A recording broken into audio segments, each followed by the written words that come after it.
Hi, my name is Bob Roth, and I'd like to welcome you to this short introduction to what Transcendental Meditation is and is not, a little bit how it works, some of the benefits, and how you would learn the technique.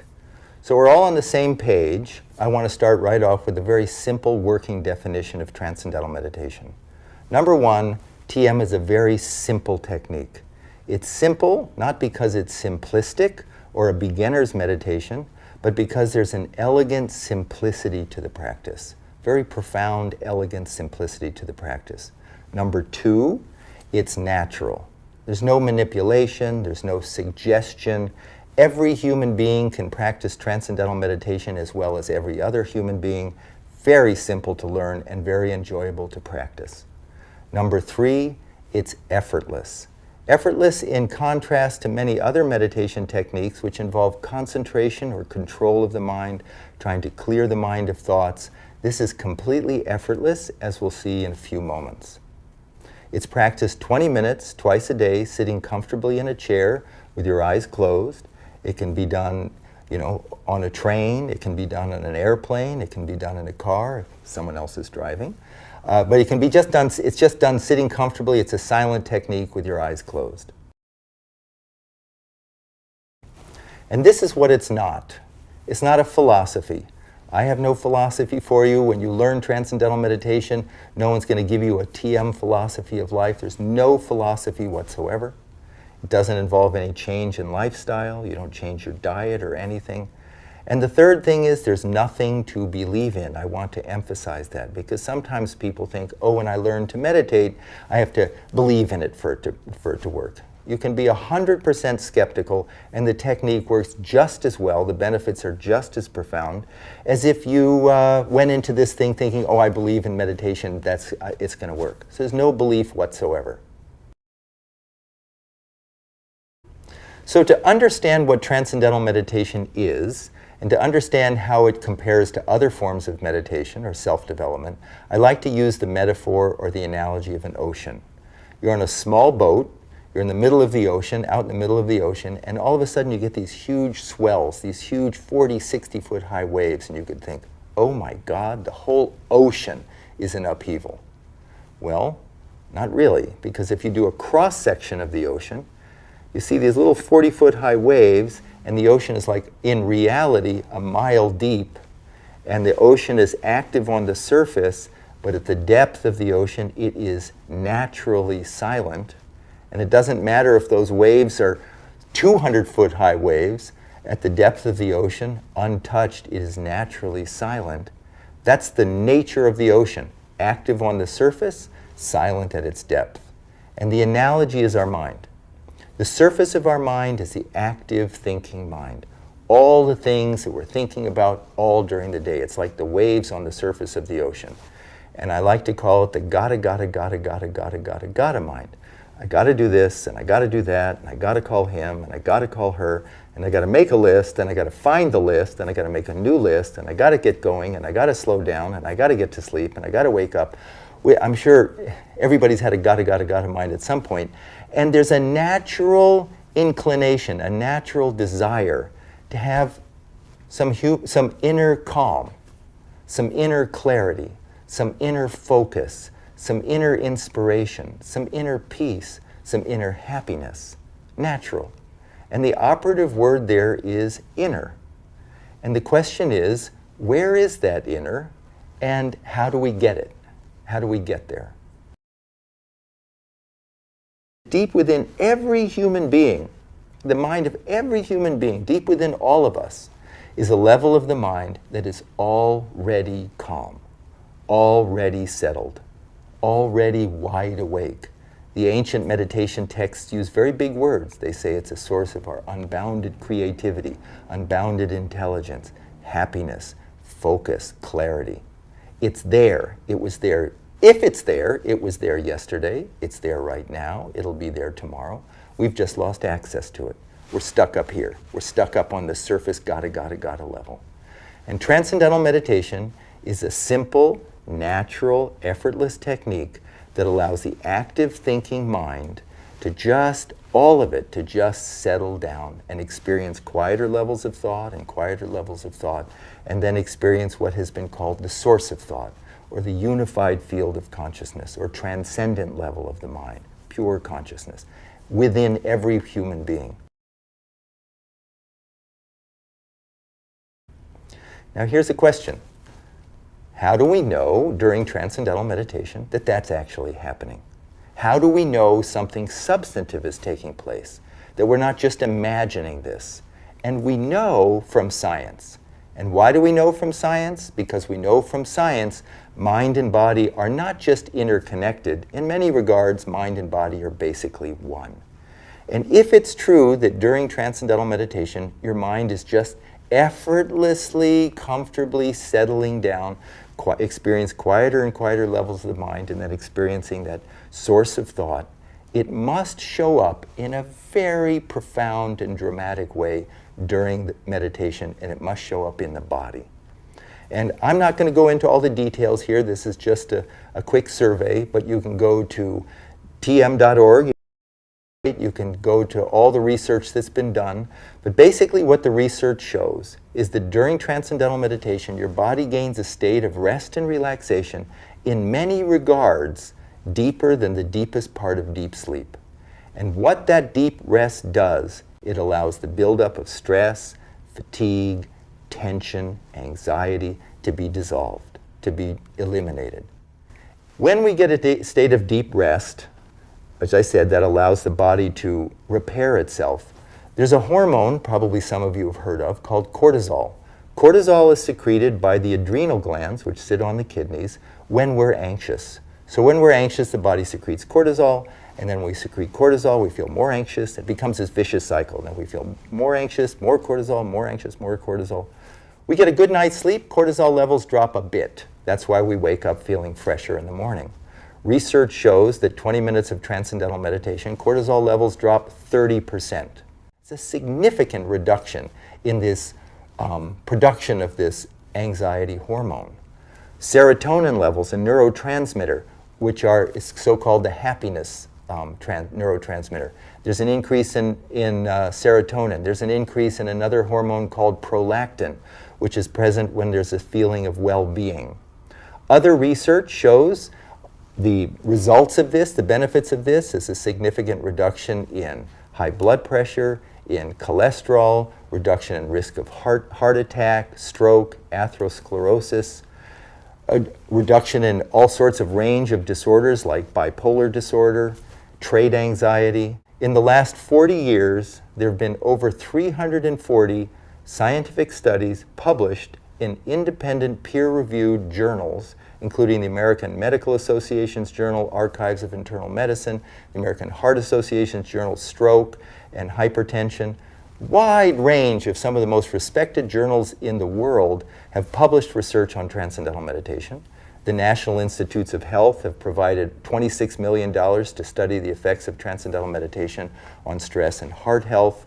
The Department of Defense just provided a $2.4 million grant to study the effects of transcendental meditation on post-traumatic stress on soldiers who are coming back from combat in Iraq and Afghanistan, who have come back from those war-torn areas. I think one of the really interesting areas of research is the effects of transcendental meditation on the brain. This is interesting because every experience we have impacts the brain in some way. And so research on transcendental meditation shows very clearly the effect that it has on different parts of the brain, including the amygdala, which is at the center of the brain, and that's your fear center, the frontal lobes, which is the executive functioning, and on both hemispheres of the brain, which is the so-called analytical and intuitive aspects of the brain. And what they find is, what the research shows, is that during transcendental meditation, there's a strengthening of the connections between the frontal lobe and the back of the brain. This is important because the frontal lobes govern decision-making, planning, judgment, problem-solving, sense of self, ethical reasoning. Everything good about the brain depends upon the connections between the front of the brain and the back of the brain, between all aspects of the brain. And stress rips apart, you could say, as if takes the frontal lobes offline. That's why, does a stressed person have good judgment? Does a stressed person solve problems, plan well? No, because the frontal lobe goes offline. During transcendental meditation, those connections are strengthened. During transcendental meditation, the connections between the left and right hemispheres of the brain are strengthened. All parts of the brain connect together during TM, and because of something called neuroplasticity, those connections that we have in meditation last in daily life. And that's why people report that they think more clearly, that they make better decisions, they solve problems better. Why students find that their grades go up and their test scores go up. It's not magic, it's now the brain is optimized. The whole brain is functioning in a coherent, integrated way. In fact, there's a spreading of coherent alpha brain waves from the back of the brain to the front of the brain. And alpha brain are indicative of a state of restful alertness. And that's what transcendental meditation produces, a state of restful alertness. Now the big question is, how do you get there? How do you go from the active thinking, gotta level of the mind to these quieter and quieter and quieter levels to that source of thought? And how do you get there effortlessly? I'm just going to touch on it now, the fundamental principles, and answer some questions about how we get from that excited, active thinking level of the mind to that quieter level, to that level of our mind which is there right now. I want to emphasize that. In theory, it's there right now. We don't have to muscle it. We don't have to believe in it. We don't have to clear our mind of thoughts. That's trying to stop the waves on the surface. We're accessing a level of our mind that's already calm. It's a wonderful experience. It's a blissful experience. It's a satisfying experience. And how do we get there? The key thing I just said is it's a satisfying experience. I'm going to give you 3 examples of daily life of why that's important, and then tie it in with transcendental meditation. You're sitting in a room and you're listening to some music, and it's dreadful music. Let's face it, it's really bad music. And in the other room, some really, really elegant, exquisite music comes on that you just love. Where's your attention go? You turn that off. I want to listen to that, right? You don't have to think it through. Your attention is drawn to that just beautiful music, wonderful music.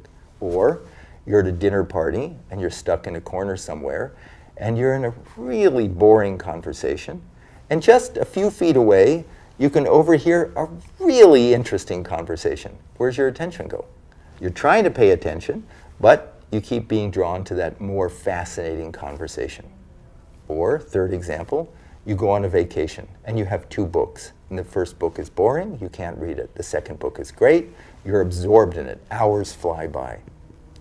Those 3 examples are examples of what we call the natural tendency of the human mind to be drawn towards some field, something more satisfying. Absolutely spontaneously more satisfying. Inside is a field of great satisfaction. Source of thought, great, very charming field. In transcendental meditation, we learn how to give the attention of the mind an inward direction. Instead of outward through our senses toward that nice music, that interesting conversation, that, is it hard to watch a great movie? No, your attention is drawn to it. So, but that all goes out through the senses. Now, like that cross-section of the ocean, we learn how to give the attention of the mind an inward direction, and automatically the attention is drawn, settled quieter and quieter and quieter levels, because quieter levels of the mind are increasingly more satisfying, more satisfying. It's like you teach a child how to dive. You say, honey, just stand like this, stand here, now get those initial conditions, bend over like that. The rest is automatic. Gravity, nature takes over. In the same way with transcendental meditation, we learn how to give the attention of the mind an inward direction, and automatically the attention is drawn inward. And as the mind settles down, we notice our body gaining a profound state of rest and relaxation. That rest and relaxation releases stress, dissolves stress, rejuvenates the body, and then we're ready to go for the next 6, 8, 10 hours of our day or evening. So for the attention of the mind to settle down effortlessly in transcendental meditation, we use a mantra. A mantra is a word or a sound that's used silently. That's number one, that has no meaning. If it had a meaning, then we're stuck on the surface. What does that mean? What does that mean? The intellect kicks in. It's also a word or a sound, used silently, that is positive. It's known to be positive, life-supporting. It's a good sound for the mind to settle down. It's a sound, a mantra has been used for thousands and thousands of years for just this purpose. Transcendental meditation is always taught one-to-one by a trained, certified teacher of TM. I need to emphasize that. This isn't transcendental meditation is not a mass meditation. It's not something you learn out of a book, not something you get from a tape. The technique is taught over 4 consecutive days of about an hour to an hour and a half a day over 4 consecutive days. And the first day, always one-to-one with a trained teacher of transcendental meditation, certified teacher. And at that time, what you learn from your teacher is you're given a sound, the proper mantra, proper vehicle for you to settle down, and you're taught how to use it properly. Both things are absolutely essential. This meditation dates back thousands and thousands and thousands and thousands of years. It predates all the isms. It's not a religion. It's not a philosophy. It's a universal human being practice. And from that tradition of transcendental meditation, called the Vedic tradition of teachers, it has been passed on from teacher to student, teacher to student, teacher to student, always in an oral tradition over thousands of years. And the most recent great meditation teacher was Maharishi Mahesh Yogi. And Maharishi proceeded to teach and oversee the teaching of thousands and thousands of teachers of transcendental meditation who know how to select the proper mantra, the proper sound for an individual, and how to teach them to use it properly. Without both, you basically are stuck. With both, then we know how to effortlessly settle down and experience quieter levels of thought, completely rejuvenate mind and body for a much healthier, more satisfying life.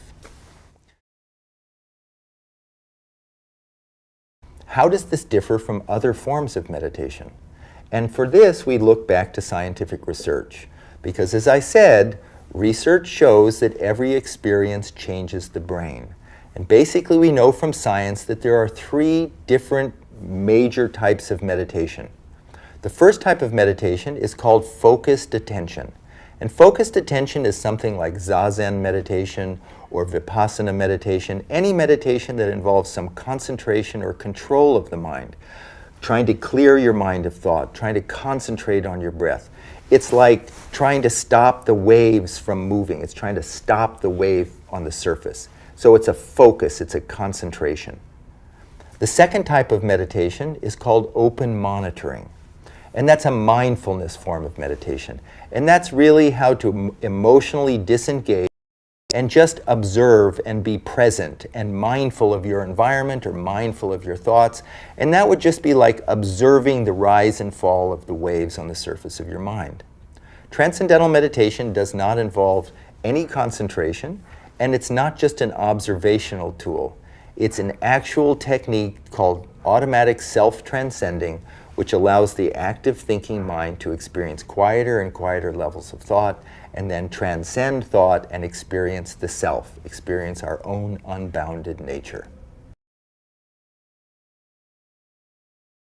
Many people ask if you have to sit in a particular posture when you practice transcendental meditation. Do you have to sit up straight with your back erect, with no back support? Do you have to sit with your legs crossed? The beautiful thing about transcendental meditation is we just sit comfortably. In a chair, we can sit up in bed, sit however we want, sitting up comfortably with the eyes closed. No particular posture is needed. And it looks just like this from the outside. So when you practice TM, you just sit comfortably. I'm a very skeptical person by nature, and when I heard about transcendental meditation, when I attended an introductory lecture 45 years ago, at the end of the talk, I asked the teacher, how much of this do I have to believe in for it to work? Because I don't want to have to believe in anything. And the teacher told me that I could be 100% skeptical and the technique would work just fine. Now, she didn't have a cell phone, but she did have a pen, and she said, you don't have to believe in gravity. As a matter of fact, you can think Newton's laws of gravity is a complete joke. But if you drop, in this case, a cell phone, the phone falls. In the same way, we don't have to believe in anything to practice transcendental meditation and to gain the benefits. And that's because we are hardwired for the experience. It is a mechanism, it's who we are. Transcendental meditation is just a simple, natural, effortless technique to give access to that calm, silent level of the mind that is always there, but is overshadowed because of the constant noise, crazy of the day. So there's no change in lifestyle, there's nothing to believe in, there's no philosophy. It's just a simple, natural, effortless technique that once learned, you carry with you for the rest of your life.